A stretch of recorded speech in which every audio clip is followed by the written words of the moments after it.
leaders. They're often on the front lines of these crises. We see billions of dollars of cost to military and security infrastructure, the increase in instability and conflict and geopolitical competition over food and water, all coming at a time, though, when the conversation about security in some places seems to be narrowing a bit, where food and climate and its impacts on water are seen as adjacent or optional compared to more central defense and security concerns. I think we're all here for this conversation today because we think that would be a strategic error. That in a world of cascading risks, right, countries don't have the luxury of only focusing on one thing at a time. They have to be able to take more than one issue, and climate change is not going to wait its turn. So I'm going to stop talking now because really who you want to hear from is our amazing panel here. We'll have some time at the end for questions as well. I'm going to start with our representative from India, Minister Sitharaman. India is definitely at the forefront of a lot of climate security shocks. You have heat extremes that are causing more, they're coming more frequently, they're lasting longer. Your military, too, is often responding to these events. I know you served as Minister of Defense before serving as the Minister of Finance. How are you seeing climate change affecting patterns of vulnerability and instability and your security in India? Well, I think you put on a lot of things in that one question. I know. I'll just break it down for simplicity's sake, but I don't mean to suggest that each operate in its own silos. They all work together. The first one is about working for climate and saving, let's say, the climate from human actions. That is one thing we need to address, no doubt. But equally, countries like India are worried about communities which are affected by climate change, their livelihoods, their, let us say, future, the kind of massive disruptions they face because of relocating, going back because of the sentimental value that it is their own village, and so on. So the government is going to have to look at saving climate for itself, because that has long-term implication on all of us, and equally saving communities from the changes which happen because of climate change. So we are, especially because our population is so huge, we have both these, one which is very critical for the world, the other immediacy of the problem where people are affected. So we are grappling with both equally and prioritizing also on immediate attention to people whose lives have been disrupted because of climate change. Second, look, most of us know that today everything that we do has a technology component to it. Now, technology is one thing when you're talking of climate change, is very well. But what it doesn't do is, if this technology cannot adapt or subsume or talk to those technologies which are playing an important role in our lives, like, for instance, electricity. I'm not even talking about payment systems, which are also digital. I'm talking about electrification. Look at, if I can take anecdotes, Europe, Spain, Netherlands have had extraordinarily impactful disruptions because we are still having systems which don't talk to each other. Renewable energy generated, goes to the system, the grid, but the grid is unable to take it when there is a surge from renewable energy. You still have that problem. Spain suffered from it.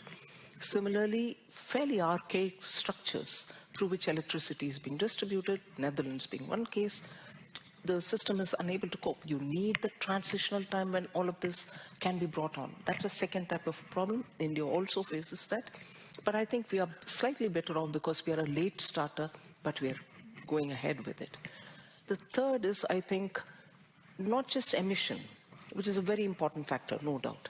Not just emission, but looking at ways in which we have resilient societies, resilient communities, resilient ways in which we can adapt to the changes that are happening. It's one thing to have excessive rain, your crops are gone, or it's one thing to have drought, which India is fairly frequently posed with, but another where you have to tell the farmers he should have a better resilient crop, diversify his crop, not just be dependent on rain. When it fails, it's you. So that's another. And the final is the point that you raised about defense and your security preparedness. Yes, India has serious problems because India, I think, is the only country, if I can say with some confidence, which has terrains of all sorts. We fight in deserts. We have a huge ocean. We have seaboards, both eastern and western, huge navy, huge manpower army, and wet Myanmar-like forests, which are rain and very humid, immediately rising to high-altitude mountains. So our warfare and our soldiers and our equipments will have to be adapted at all these places. Climate change is disrupting even that. Wonderful. You said I asked a lot in my question, but you gave us so much in your answer as well. And I'm really glad you brought up kind of the differentiation between the long-term security imperative of cutting emissions, but also the more immediate adaptation to the risks that are already here. I think that's so critical. Minister Schneider, I was talking to your staff before we started, and they noted this is the first time a Minister of Environment from Germany has been at MSC, so thank you so much for being here. Germany's long been a leader on the climate, peace, and security front, and actually at this conference last year, you released an intelligence assessment of climate security risks. The head of your intelligence community noted that climate was in the top 5 risks facing the country. We're having different conversations this year at MSC after a summer where the NATO summit talked about putting 5% of GDP into defense. 1.5% of that can be resilience. How are you thinking about those risks that were identified by the intelligence community, the need for resilience to climate, and where are there opportunities to think about government spending and defense investments where you get co-benefits for climate change? Yeah, thanks a lot, and welcome to the theater here in Munich. Welcome you all. It's clear for us that, and not only a security issue, even as in the economic issue, if you look at the Davos survey, top 10 threats to the economy, 5 of them were ecological climate issues in the next 10 years. So it's a threat to our to the growth and to the livelihood of the people. And the security issues, we changed it.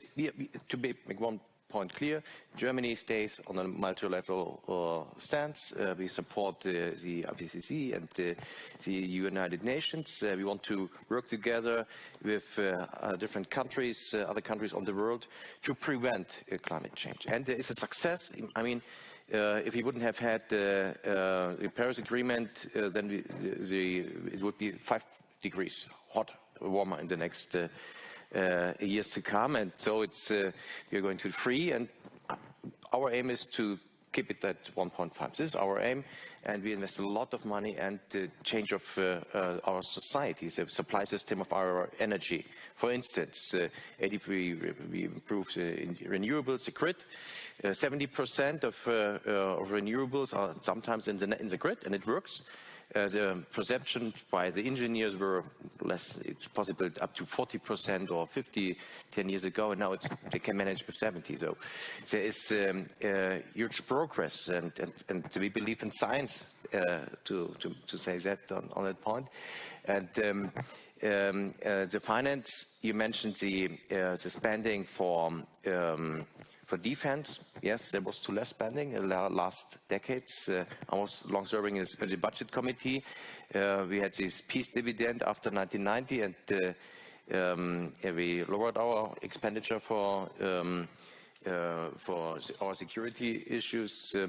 And now in Germany we changed our law, the Grundgesetz, the basic law, to have more money for financing via debt for the security. That means I don't have to take it away from the climate issues. And the next month, in March, I present the German climate protection program for the next 5 years until 2040, 90% reduction. It's a question of laws, and it's a question of money. And I'm looking forward to it with my colleagues. Beyond the last differences we have, but our aim is to reach 65% less emissions in 2030. And I'm convinced that we can manage it. And as you've heard yesterday in the speech of Merz, of our Chancellor, he was aware of the situation that we have and that we will stay within our climate agreements that Germany has signed and that we are going to fulfill, even with the adaptation.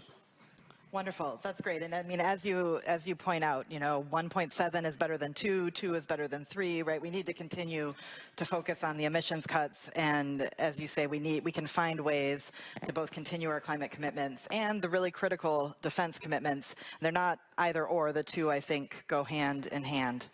Senator Whitehouse, it's very nice to share the stage with you again here on these topics. I was in this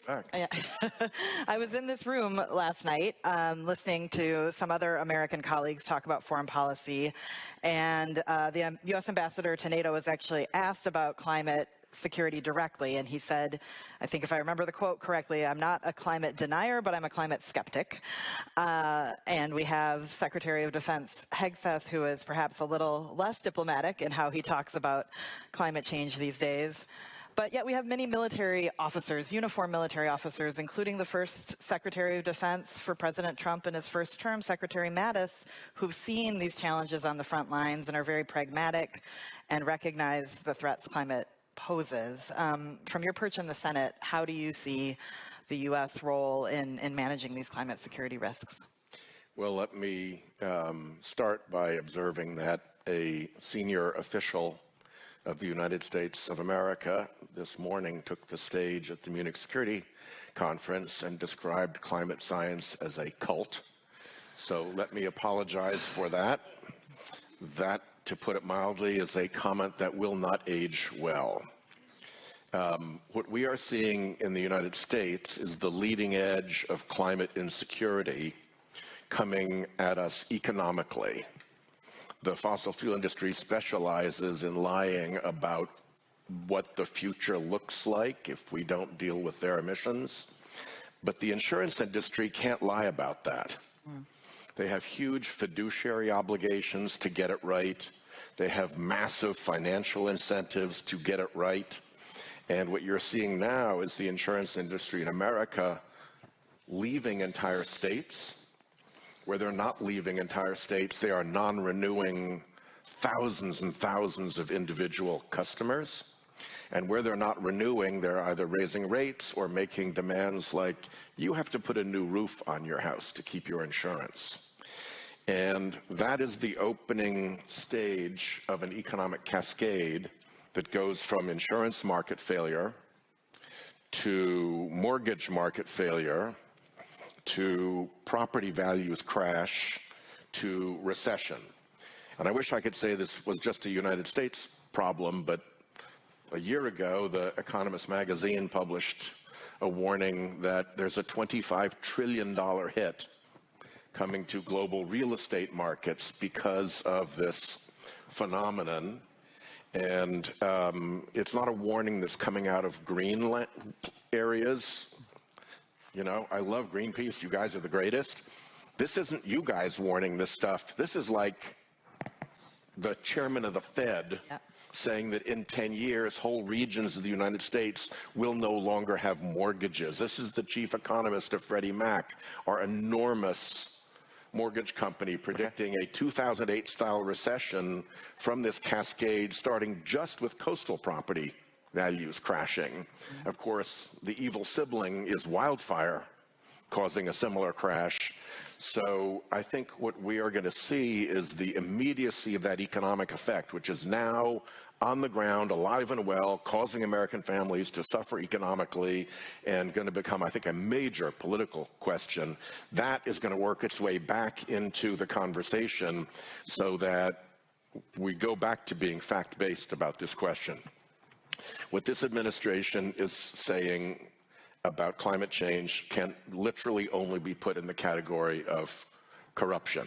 And I think as a society, we have to face the fact that the fossil fuel industry has built the largest apparatus of fraudulent misinformation and dark money political corruption in the history of the species, and to ignore that and not address it as an immediate menace, I think is one of the things that we've been missing in the climate conversation. Great. I'm so glad you brought up misinformation. I think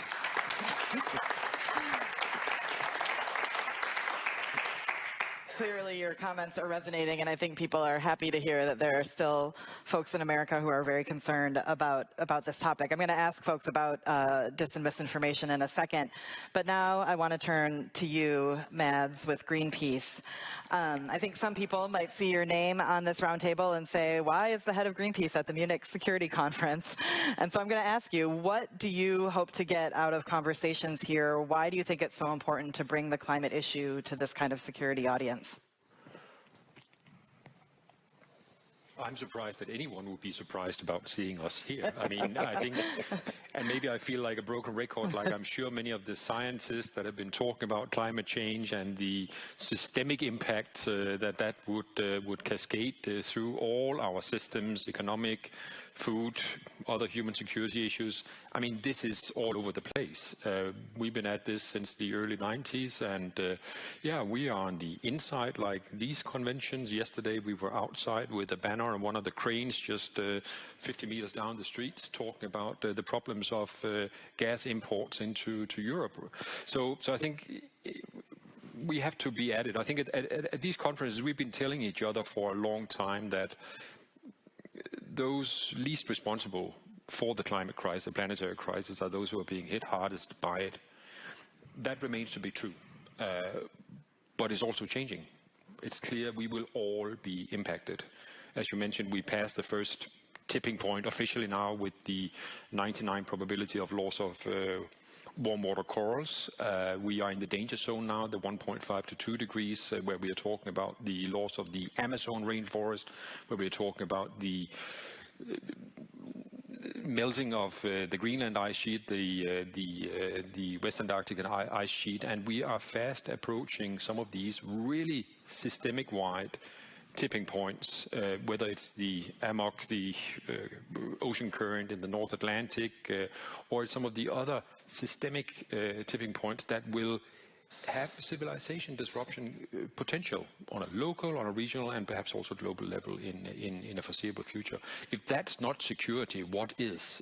So I think that this must be front and center. I mean, we are in Europe, so allow me to say a little bit about the European context, because my fear is that right now we on the what to do about it, how to recognize this situation to be, and I think Vanessa spoke well about the situation in the US, but there is also a tendency that European leaders that are here in Munich are looking at US and saying, you're the bad guys, while taking some decisions right here, right now, that is not going in the right direction. We know what the number one, you could say, under-mitigated risk is. That is our dependency on fossil fuels. That is the slowness with which we phase out fossil fuels. That must be front and center. And right now, this is not going nearly fast enough. That's the broken record part. And we all know that. But we ask ourselves, why is it happening? We are transitioning away from Russian gas. That's good in 2027 here in Europe. But of course, we are dramatically increasing our dependency on LNG from the US. Approaching maybe 60% of our LNG from the US already here in a few years' time. $200 billion of contracts has been signed just in the last 2 years with the US. This is taking us into gas dependency way into the 30s, maybe past the 35, thereby also putting us in a situation where we are on no track in Europe to become fossil fuel free. And this is a huge problem. At the same time, with the other hand, unfortunately, we also see in Europe that we are applying a little bit the same playbook that you talked about that is happening in the US, where short-term financial interest, corporate interest are pushing under the skies of simplification of legislation, is pushing through deregulations that is undermining the progress that Europe has made over these past decades. This is hugely problematic and showing up in international conventions and not playing that role that we need Europe to play in a situation where US is developing in the direction it is. This is a shame. It takes the possibilities of building real partnerships with India, with our African neighbors, building these real partnerships where real solution lies. So I think that would be my big plea to this meeting, to these leaders that are showing up. But thank you for creating a space for talking about climate as well, because in the last few years, there's not been so much at the Munich Security Conference space for those conversations. Thank you. And thanks for bringing up the tipping points piece. I think that's a really important part of the conversation. We're reaching potentially some irreversible changes and challenges to our climate and with huge security impacts and a lot of uncertainty going forward. And that uncertainty is amplified by the disinformation piece. And so, Minister Schneider, I would like to come to you now on what Senator Whitehouse was talking about. And I think it's not just corporate entities, but also our adversaries and competitors who are leveraging disinformation as a part of hybrid warfare campaigns, including around extreme weather events. And if you could speak to how Germany is seeing that nexus between hybrid warfare and climate. Well, there is one. In Germany, we have a right-wing party, even as being from the executive level. I can say that in the that this party is always looking to the US and taking the the stories that were told today on this issue on the stage, and they're just saying there's not a climate change, there's just weather change. That's it. And we need more nuclear and so on. So in Germany, we have a discussion, we have democracy and we have elections, and we have to fight for the for the approval of the people. And that's why, just let me say, I mean, we have in Europe, we passed a law in November and we didn't have this aim before. And the aim is 90% reduction of our emissions until 2040. This is now European law, even approved by the European Parliament. It's a huge success. Also, we have these debates even in the European Parliament. It's mostly the right-wing parties who deny all the knowledge of science. I mean, just to put the point on what is possible to do in a society that has democratic decisions to make, to have legitimation. And I just want to take this gas point, the LNG. I mean, in Germany, we were totally dependent on gas from Russia. And it was a security question. At the end, Russia had made a shutdown. We didn't have access to gas. And we spent a lot of money to serve our and save our economy, to be independent in our decision towards Ukraine to help them and to support them in their war freedom. So I'm really aware of these dependencies, especially on the energy sector. And the result is that we diversify.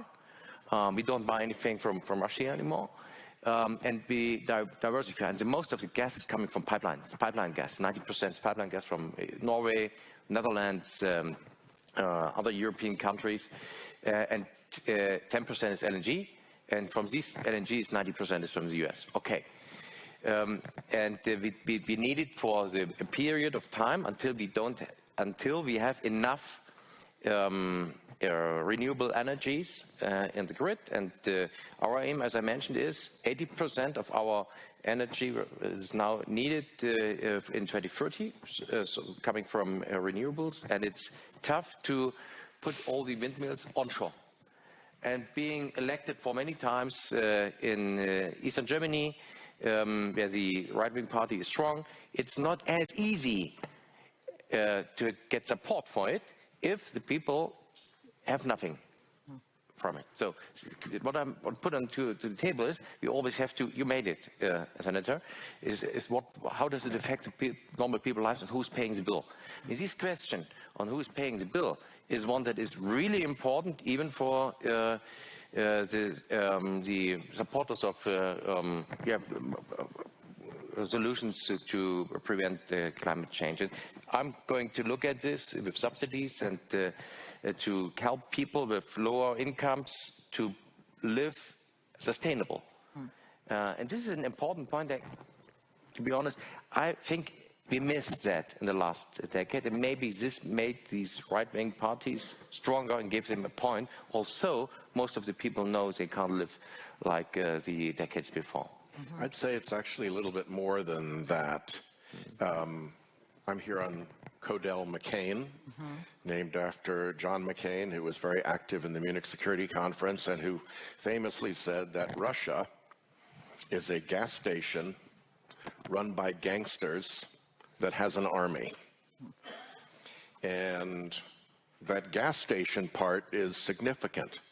And I think what you're seeing here in Europe is that the climate denial operation that the fossil fuel industry built in the United States has now metastasized over here to Europe and is performing the same disinformation functions. And at the same time, Russia, both as a fossil fuel entity and as an anti-democracy authoritarian state that would like to disrupt Europe, is also engaged in that same disinformation. And I think it's very important that as a society we pay attention not just to the messages that float around in our political atmosphere, but trace them down to their sources and understand who is behind the disinformation. I think the public is very well served by that, and it can really affect public understanding when people know, oh, that message, right, that comes from Exxon and Vladimir Putin. That gives me a point of reference to understand it, and I think that needs to be said. You're living through what we have been through with fossil fuel disinformation, and you have the Putin effect making it worse. Absolutely. Thank you for making that connection. We have just a couple minutes before we want to move to the room, but I want to give both the Minister and Mads a moment to jump in here. And what I'm going to ask you to do is, I think oftentimes in this conversation we can get very focused on the risks and the threats and not as much on the solutions and approaches going forward. So if you had just one message that you could convey to security leaders here about where to focus to manage these security threats of climate change, where would you put it? So Minister, I'll turn to you first. I would put it that as much attention we give for the emission control, we need to look at resilience and adaptation. Otherwise, you're going to sacrifice a lot of human beings in between, livestock, human beings, in our eagerness, which is a justified eagerness, to save the climate for the Earth. But then equally look at resilience. Second, technologies will have to talk to each other. There's no way in which each one of us can say, I've built a perfect system, I can take care of my climate concerns. And third, differentiated treatment for paying for it. It cannot be that countries which have less contributed to emission are made to pay equally. So the payment or bearing the cost of climate action will have to have a differentiated treatment, polluter pays. Thank you. Mads, last word? No, I completely agree. I think I'll just mention two things. I think one is we have to find mechanisms where we make those most responsible for the problems we're in also pay for it. And that takes mechanisms to do that. There's right now, I think, promising conversations happening in the UN tax convention that could be a source of financing for ensuring that we don't leave the bills with those most impacted for it and least responsible for it. But there needs to be many more. Right now we have these rocket profits that are still flowing into the oil companies, to the fossil fuel industries. Why can't we find ways to tax that in a way and thereby share the burden? So I think that's important. I think the second message I would have is we can't give up on multilateralism. We know how difficult it looks right now, but there are some beacons of hope out there. We've just secured last year a global oceans treaty, the BBNJ. Germany played a very important role in that. I'm very thankful for that. But other countries did as well. It's the first time we have a global treaty potentially governing the high seas, the big part of our planet that is unregulated and has been until now. that's an example to follow, that there are these issues where we can come together still. So we cannot, in this confusion we are in right now, where we are sort of scrambling for the new world order, and everyone talks about that now it is the power of the strong. But we need to come together. We've seen some revival of 19th century's examples of resource colonialism recently. We cannot let that flourish, and that needs to be confronted, and I think that's why I hope that everyone has listened carefully to the advice from Gavin Newsom and some of our American colleagues that have been working with and against the administrations recently. Take off or get off your knees and stand up to what is happening here.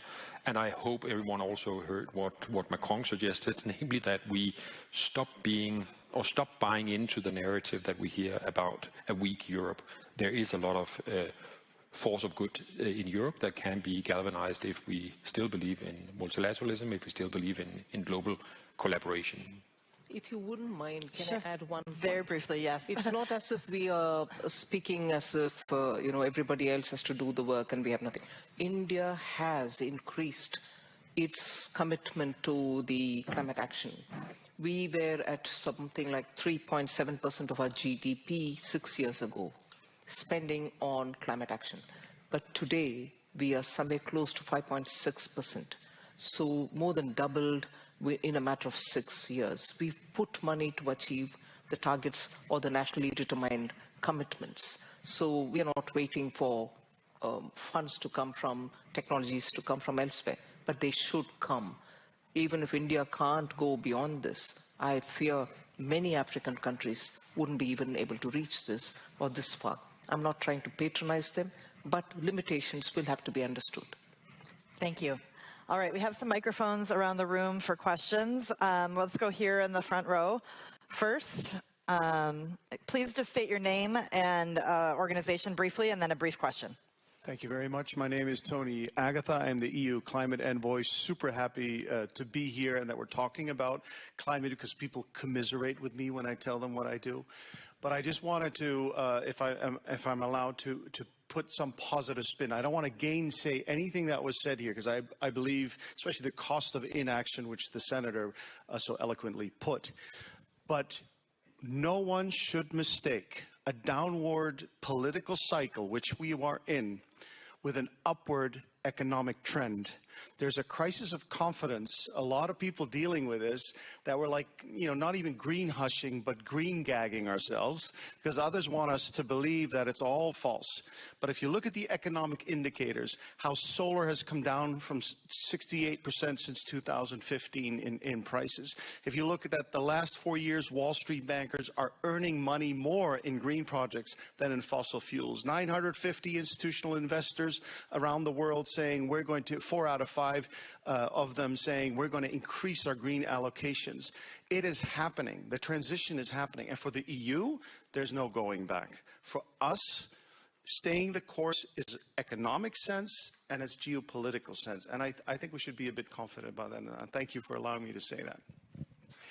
And I would only add that none of that matters unless we figure out a way to put a price on carbon pollution. There are no remaining pathways to climate safety because of the time we've wasted that don't require us to put a price on carbon. The fossil fuel industry's free-to-pollute business model is now inescapably lethal to climate safety. So all that progress is real and it's to be celebrated, but this isn't a question of just relativity. At some point, the boat sinks. And we can't allow the boat to sink. And the only method we have that prevents the boat from sinking is to put a proper price on fossil fuel emissions. All right. Another hand here, this woman up front. Isha Bhatia, Deutsche Welle. My question is for Minister Sitharaman. Ma'am, you recently presented the Union budget, and a huge share has been given to the Green India mission, which is a very welcoming step. But at the same time, the Central Pollution Control Board budget was reduced. Now, Geeta Gopinath, she reminded us at Davos that the estimated cost of air pollution on the Indian economy is about $150 billion annually. In view of that, could you please explain the reallocation of funds in the environment sector? You did mention the numbers, that the amount of percentage of GDP that is being used. But if you could just explain the reallocation of these funds, please. Thank you. Well, Indian budget, the reallocations happen based on the demand from the concerned department or from that state. So if you're particularly looking at the air pollution aspect, the Pollution Control Board is not the only agency. There are very many other agencies which are working together. Well, they can work better is a different story. So allocations are made once at the stage of budget estimates, which is the number we give out during tabling the budget. But subsequently, through the year, depending on their increased requirement, there is a supplementary demand for grants which goes to the Parliament sometime in autumn. We increase the grant based on the demand at that time. So it's a dynamic process. So no one number actually gives you the picture. I think this gentleman here had a question. I'm sorry, does anyone behind? Don't want to miss you. Yes, Jerome Zettelmeyer, Director of Bruegel, a think tank based in Brussels. So I have a question for Senator Whitehouse and one for Minister. Thank you for your work. So much, Senator. So the question to the Senator is, I mean, most of us have hope that the US will continue to reduce emission based on the efforts at the state level and because of commercial motives. And so how much should we pin on these hopes? And in this context, is the decision of the Trump administration to rescind the endangerment finding, is it important or is it not important? Is it something that just affects the APA, or do you see this as being as real a watershed? And for the minister, so most of us recognize that India has stepped up efforts on climate action. Most of us also think that it is not enough because it is the projected emissions are quite far from net zero consistent emissions. So the trade-off, I guess, is between development and climate. What can the rest of the world to ameliorate that trade-off for India? What kind of support would you need from the rest of the world to accelerate, in particularly energy transition, while at the same time maintaining the 2047 growth objective? Well, I'll start with the repeal of the endangerment finding, which I think is very important as an illustration of the depths to which the Trump administration will go in the service of its big fossil fuel donors. As a practical matter, from an emissions point of view, there was nothing useful that they were going to do anyway. And it's quickly reversible by a new administration. So I think it's less a danger to our emissions future than it is an opportunity to really put a spotlight on the depth of the corruption that is involved right now. I hate to say this about my own country, but I think it's absolutely the truth. There's simply no other explanation for it. And on cost question, yes, we are seeing very significant cost reductions. And that is going to put the Trump administration in a very difficult situation, which is when they block, for instance, offshore wind off the coast of my state, they block 9-cent per kilowatt hour power from coming on to an 18-cent per kilowatt hour grid. And obviously that is not good for consumers. Americans are deeply concerned about cost, so they open up a massive political liability for themselves. The problem, the way they get through that is to tell lies and to pretend that clean energy is expensive. All you have to do is read the contract. I don't think there's a place in the world where 9 cents is not less expensive than 18 cents. But they say it because they must, because they have to defend their scheme politically. So I think we're at the point now where we really have to come into focus in order to succeed. And one focus is it can't be free to pollute, and the other is that the disinformation and corruption operation has to be lifted up and elevated and become part of the conversation, and we've been way too nice about all of that villainy for too many years. Thanks, Senator. Minister? Just to take a point from Senator's mentioning on the cost. India too is a very cost-conscious economy. We also want power distribution costs and the unit per electricity unit, which comes to be cost effective. And we can add to Senator's observation, the more the competition, the more the opening up of the market, we find renewable energy costs coming down, and significantly at that. So today, India's solar energy, every bid that any state government goes for establishing solar energy generation centers, the cost is drastically coming down to, today it's come down to somewhere between 4 rupees 30 paise per unit, which was only 5 years, 10 years ago at 40 rupees. So opening up for fair competition and bidding out has shown that price of renewable energy is attractive. One. Second, the reason why I spoke in my opening statement about technologies and such technologies which can talk to each other is also to understand how, when this flow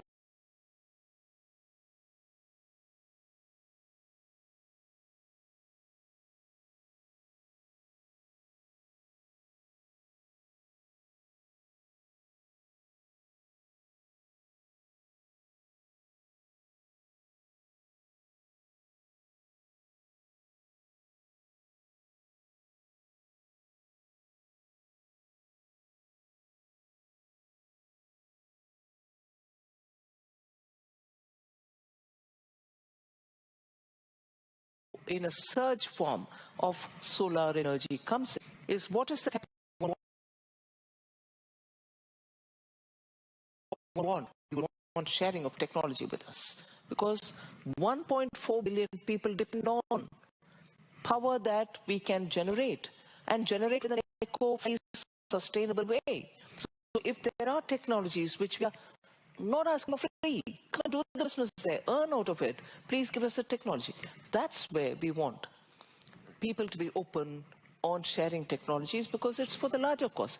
India is a large economy. If it succeeds, the world's economy also moves in that direction.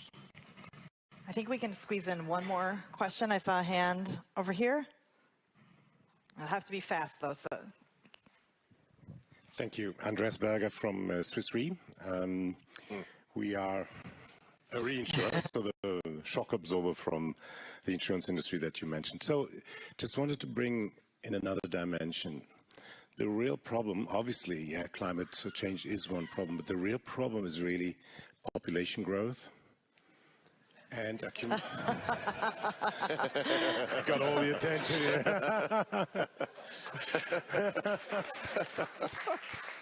I might give the microphone to this one. Population growth, and with population growth, accumulation of assets, in particular in those areas that are natural catastrophe exposed. There's so much data available, and so many tools can be used. But the problem is too big to be solved by one party only. This is a plea for public-private partnerships here. Tell the people how to use land, number one. Building codes, building materials. The wildfires, the losses that occurred there were predictable. You could model that, and by using the right instruments or tools or materials, that could help as well.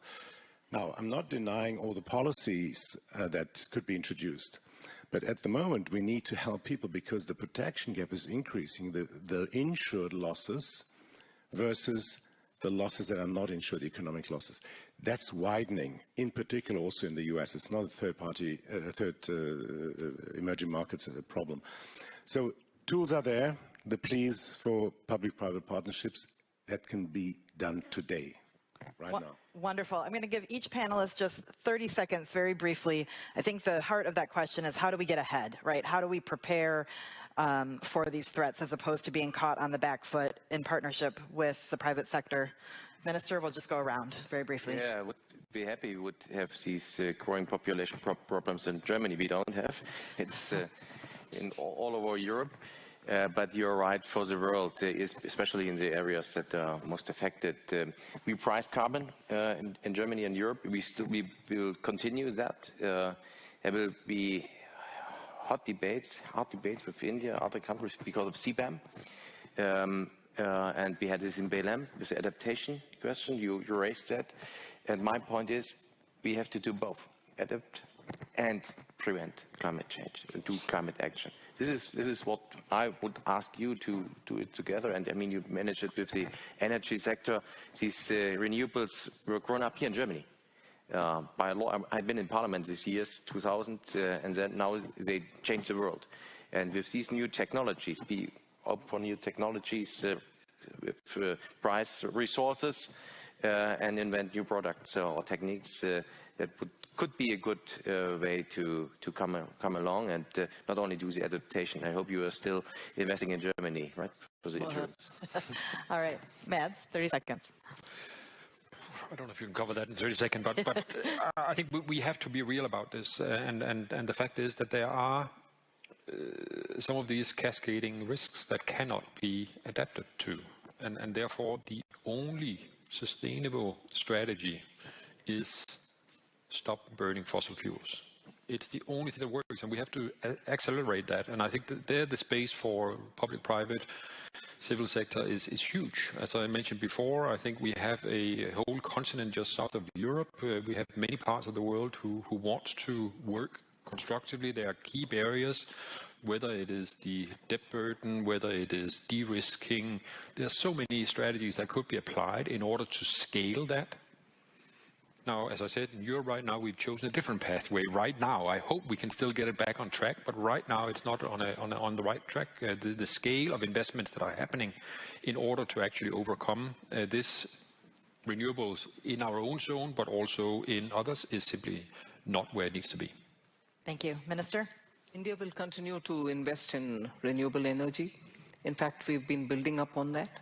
Carbon capture strategies have been funded in this budget, so that we can have it across the country, because it's such a country, and businesses are there in the mainland area and also in the remote parts. So carbon capture is getting incentivized, and our commitment to move towards the nationally determined commitments for the renewable sector is actually 2/3 achieved much before, in fact 4 years ahead of the given date. So we are given the date, but well ahead of it, we are trying to fulfill, and we shall do that even in the future. Thank you. Senator? If there is a pathway still to climate safety, and I hope and trust that there is, it depends on the success of the CBAM and the expansion of the CBAM to the UK, Australia, Canada, and other economies. It is the only extant global price on carbon, and without that we fail. So there is going to be, I think, considerable pressure brought by industry forces, brought through the Trump administration by those industry forces to try to weaken or undo it. And I would simply, sitting here in Munich in the center of Europe, urge our European Union friends, thanking Bruegel for the wonderful work they did to support the CBAM. It is our last lifeboat. At all costs, don't let it be torpedoed. Thank you all very much. Please join me in thanking the entire panel for keeping climate on the front lines of the national security conversation here in Munich. Enjoy the rest of your day. Thank you. Yeah, thank you so much. Thank you, sir. Yeah, it was great. Thank you. Always glad to do this with you. I know. Good to have the conversation. Very, very nice to meet you. Mads, thank you. Good luck with everything.